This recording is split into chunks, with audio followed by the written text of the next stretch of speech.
is a new flower bed that we put in just this year. We started it this past March, and the whole purpose of it was to experiment with deer resistant and critter resistant plants and see what worked and what doesn't.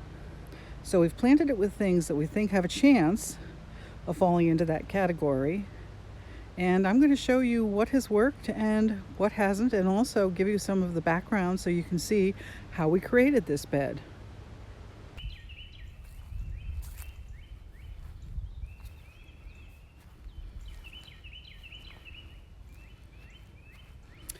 It's early morning and I'm checking out this area where Tom is shortly to get out his rototiller and create a new bed.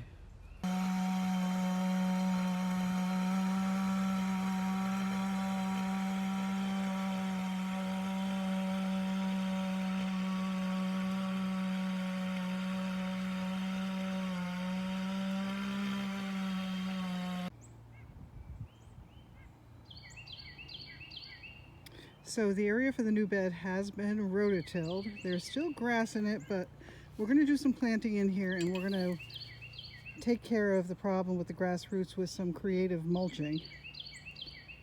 And now the very first thing that's getting moved is the peonies in this bed. They actually don't get that much afternoon sun. They kind of get eclipsed by the big beech tree above them, and we're going to move them over to the far end of the new bed, actually where Tom is walking right now, where they should get a full afternoon of sun. And they don't have to be in the fenced in area because they are a deer resistant plant. We have other peonies in other parts of the property that are not fenced in. The deer never touch them. So this is a safe bet.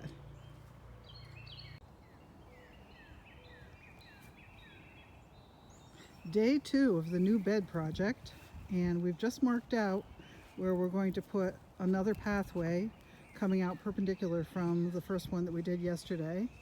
And we actually have a statue and a base that we're going to put there as a centerpiece. So hopefully it'll look really nice.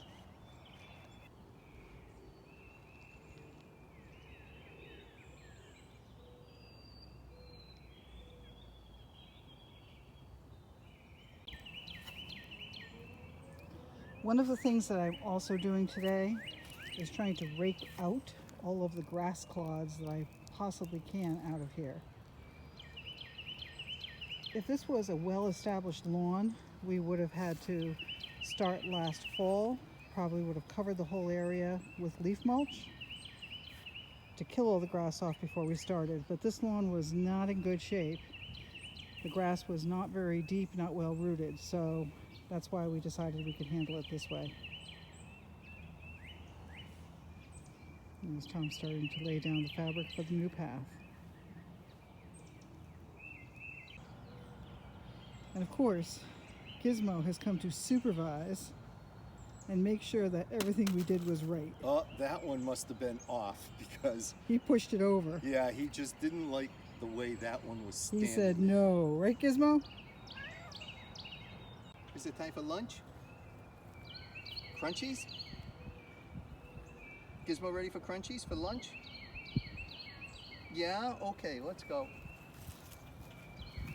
Okay, so we got our little statue in here. She looks great. We'll have to settle her in again probably in a couple of days after everything that's underneath the base settles, but I think she looks pretty darn good.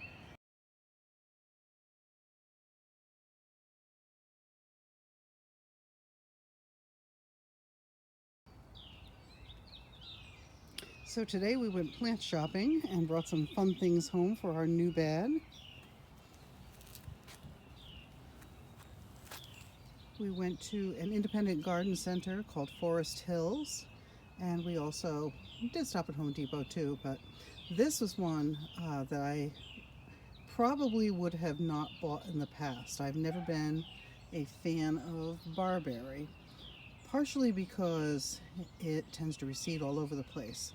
But the Sunjoy series by Proven Winners are actually sterile, so they are not going to reseed. And look how pretty that looks with the flowers. Beautiful leaves with beautiful yellow flowers. Needs full sun in order to keep that color though. I also got some Achillea or yarrow. These are sassy summer taffy yarrow. This is a deer resistant plant. They don't tend to like the ferny foliage. Another deer resistant plant, some salvia. This is Caradonna salvia, which has the nice purple spikes. Now these are not deer resistant plants. This is a lily. However, I do have a spot that is protected that I'm going to put them. This one is called Big Smile, but these were beautiful, beautiful healthy plants.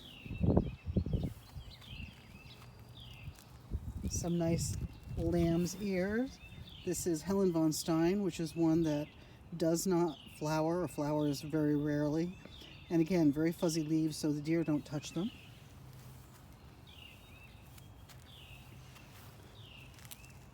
And then these are some Boston ferns, and these are not going in the garden. These are going to be hanging on my north-facing front porch. But these were at Home Depot, and I think they were on sale for $12.89 a piece. That's quite the deal. So this is our new garden bed that we've been moving things into like crazy, but the new plants that we bought today were destined for this bed. And Tom is being the digger today. I am the digger. Oh, I'm searching for rock. The only way to find a rock is to dig a hole. And right now I'm quite shocked. I've only found one potato.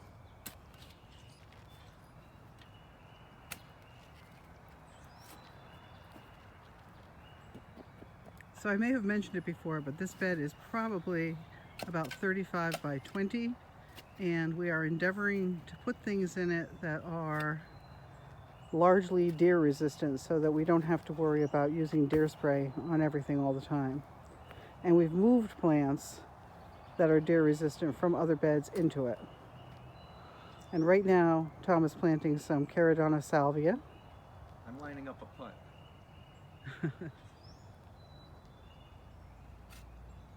I like it.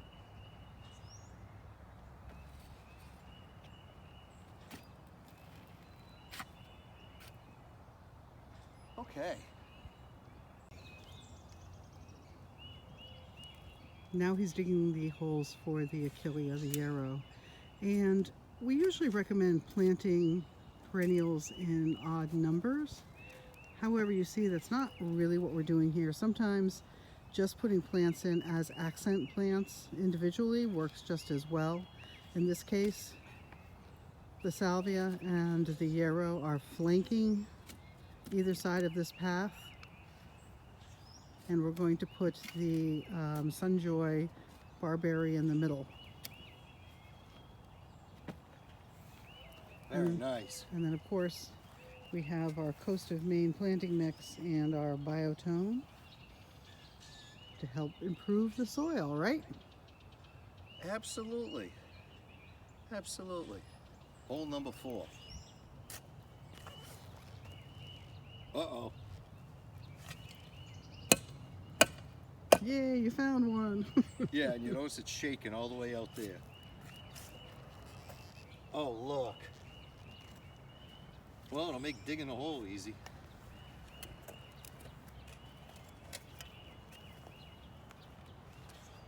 Oh, welcome to New England.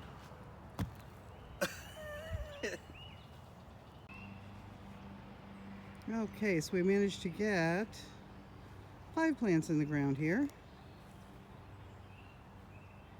And this bed originally was a lawn area, and although we rototilled it and raked out as much of the grass clods as we could, there is still some grass in here. So we'll be coming back tomorrow and putting some newspaper or paper bags work really, really well. Cut around the plants with mulch on top of it to suppress the grass. And now what's left is to water. Today is mulch day. So for each one of these new plants, we give it a perimeter of newspaper, which will make a grass barrier because this bed was originally a pathetic lawn.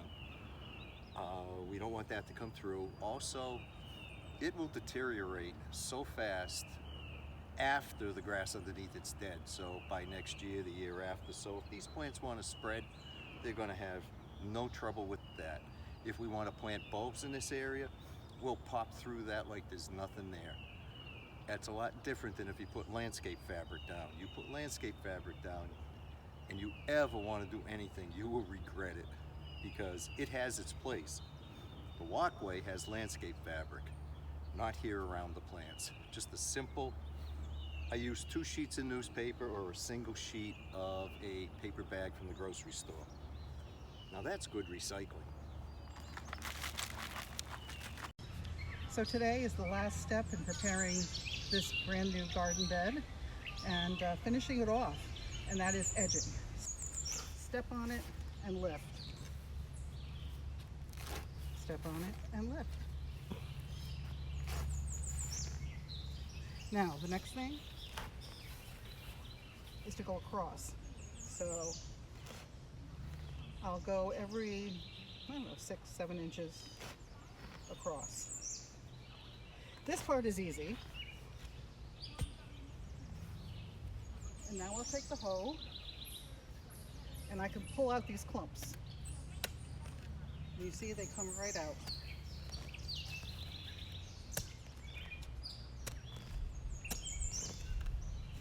I'll put them to the side. Now I'm gonna have to get all this grass out of here, the little bits of leftover, but that's not too bad. But anyway, the next thing that I do is I separate the grass from the soil. The soil is valuable at this point, the grass is not. What I've been doing is I've been just kind of slamming the grass against the wheelbarrow until the dirt falls off. So I have a nice wheelbarrow of dirt. The grass goes in a bucket. That will go in the compost pile. And then the next thing we have to do is actually put the edging in. That'll be next. So what I'm doing here is I'm trying to make a nice clean edge for the edging to go into. Deep enough for it to go down so the edging is right at the grass level at the top. And I'm putting the extra soil on the side to use as filler.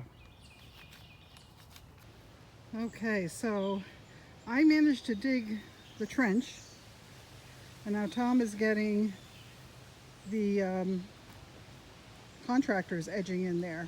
It's a plastic edging, and the one we buy is the one that's called contractor's edging because it's a little thicker, it's a little deeper.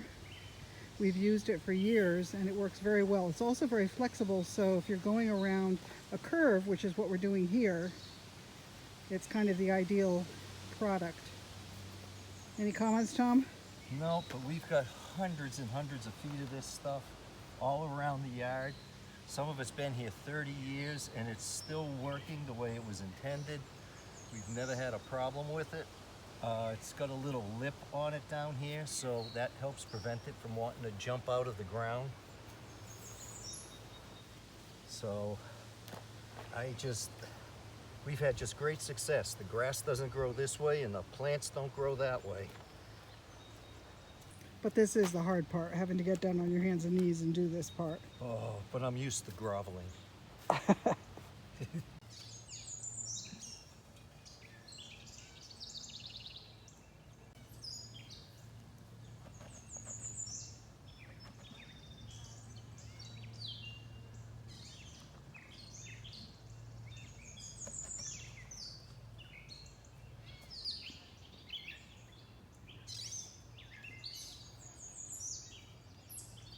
If I weighed more than 160 pounds, this would be easy. So it's a new day and a new phase of this project. Today, it's actually only supposed to be in the 70s. We have some rain coming in around noontime. It's early in the morning right now, but because the temperature is supposed to be a little lower, we've decided to get out here now and try to finish this. It's going to be in the 80s next week, and I want this project done. So Tom, why don't you tell everybody what you're doing? Now it's time for the finish coat. We're going to put down our bark mulch. And because there was so much grass here when we started, there's always the risk that this grass is going to come up through our mulch and haunt us. So down goes the layer of paper bags, and then the mulch on top of that, a nice thick layer. So it's going to be beautiful looking when I'm done, but it's also going to have that extra protection of our paper bag underneath. It's a lot more work, but again, it's a one-time project to get this paper down and do it this way. And like I always say, this is my yard. I don't care if it takes extra time to do it right, as long as it's done right.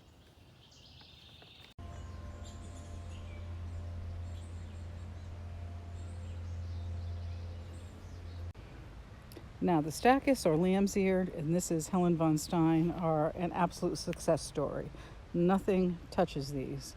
And these look really pretty this morning because we had rain last night, and I don't know if you can see in the video, but they're absolutely sparkling with dew or with rainwater.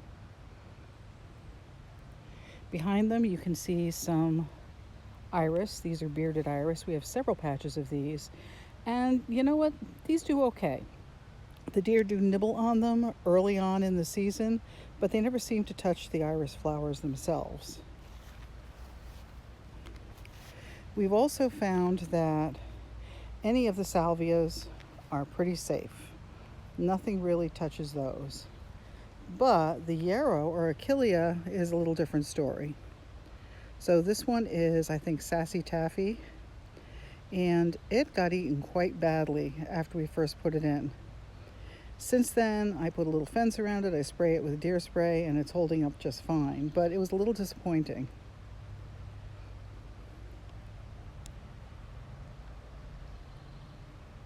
And this was Caradonna salvia, and again, none of the critters touched it.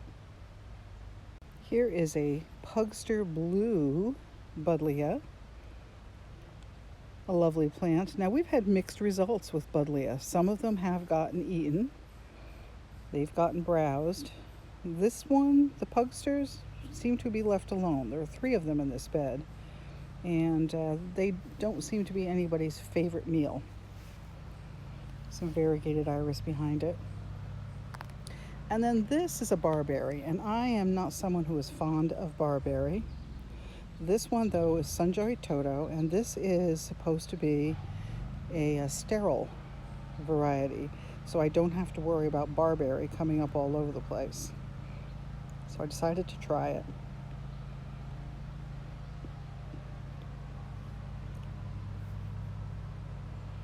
Now, of course, ornamental onion, this one is Serendipity. This is a very safe plant. You really don't have to worry about deer or bunnies or anything trying it. And I have deer, rabbit, and woodchuck to worry about. Now, I always had good luck with Gora. I have a huge patch of Gora in another spot in the yard. Interestingly enough, when we first planted these, they got eaten within the first couple of days. Since then, they've been left alone. So I'm not sure if it was just somebody trying it out. There was a doe and a fawn who were hanging around here a lot, and it's possible that the fawn is the one that decided to try them. Now, bee balm is another very safe plant. It has a very strong smell. It's not something that the critters typically go after. So we have planted a few of those in here. I also planted one delphinium because I saw in some different publications that they said that delphinium were supposed to be resistant to critters. Now, interestingly enough, no one has touched this one delphinium.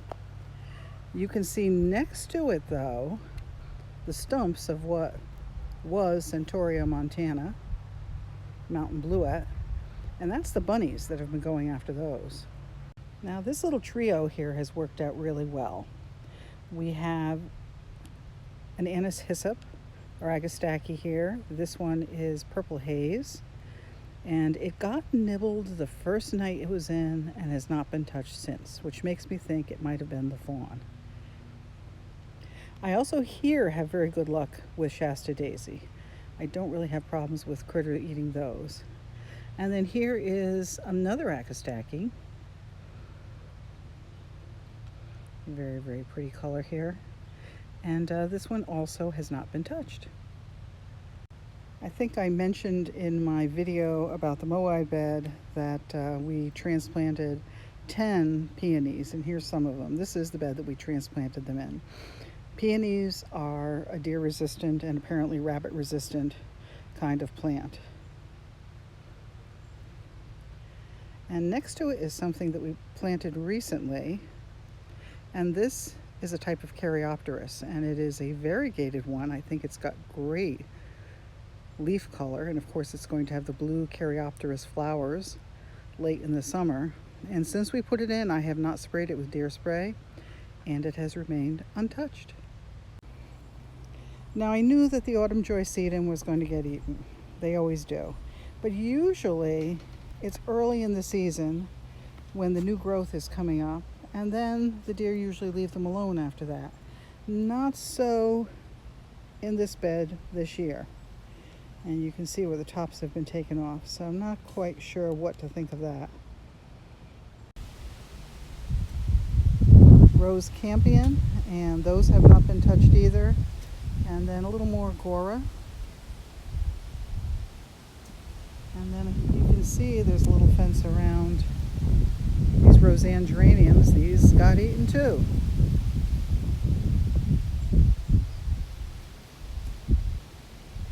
Another one that turned out to be a spectacular fail is this tall Platycodon. Once again, I have another spot in the garden where it didn't get touched, but the bunnies went to town on this and the stand of it that I put on the other side. The other thing that I was surprised at, we moved quite a few of these Japanese iris into this bed. And again, the bunnies went after them immediately. Yet they were in another area, completely out in the open, and we're not getting touched. And I know it's bunnies because the cuts at the top are angular. It's a different sort of bite than a deer. And here is a wedding ring boxwood, and of course boxwood are not bothered by the critters. So there's some Russian sage here too. This is Blue Jean Baby. Another one that I think is pretty safe. So as you can see, we had some successes so far with this garden bed and some failures, but we're going to keep working on it until we get a recipe that seems to work.